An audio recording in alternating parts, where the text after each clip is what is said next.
was a realist painter. He had studied at the Art Students League, and then when one of their renowned teachers, Frank Riley, left, he followed Frank Riley. These were more classic artists, Rembrandt, Goya. In a lot of ways, the work was very consistent, right? It was classical, it was realist, but it moved as he moved and as he found new influences. So he was always drawn to outsiders. He felt like an outsider.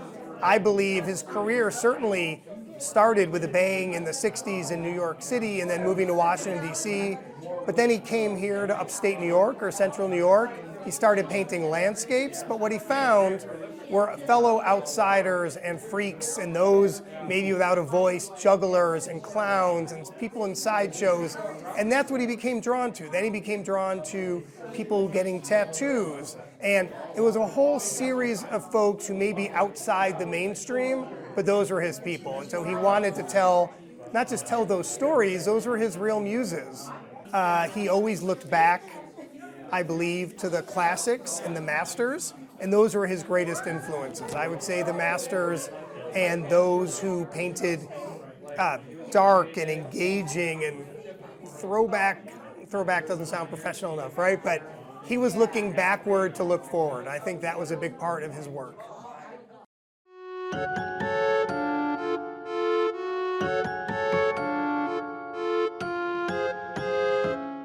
A product of New York City, and I think that can get lost for someone who really did so much of his work here in central New York. I mean, he was a New Yorker, and he's a Jew, and he's an intellectual, and I think these are all influences. And there was a great story earlier that I had never heard, though I immediately resonated, that he would paint with books open, and he would say, if you're trying to solve a problem, you don't look at a photograph, you look at the masters, right? How did Goya paint an arm? And I think that really gives some insight into how beautiful his approach was, that he was ready to be exposed and learn from and be inspired by whatever was around him.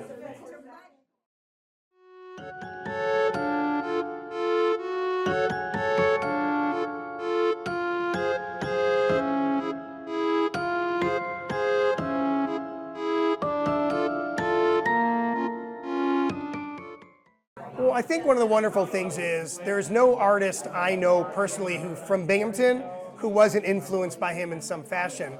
Though the most significant thing, I believe, is that he looked and acted and was a working artist. And so he was a model in a way where you could say, oh, that's doable, right? That's possible.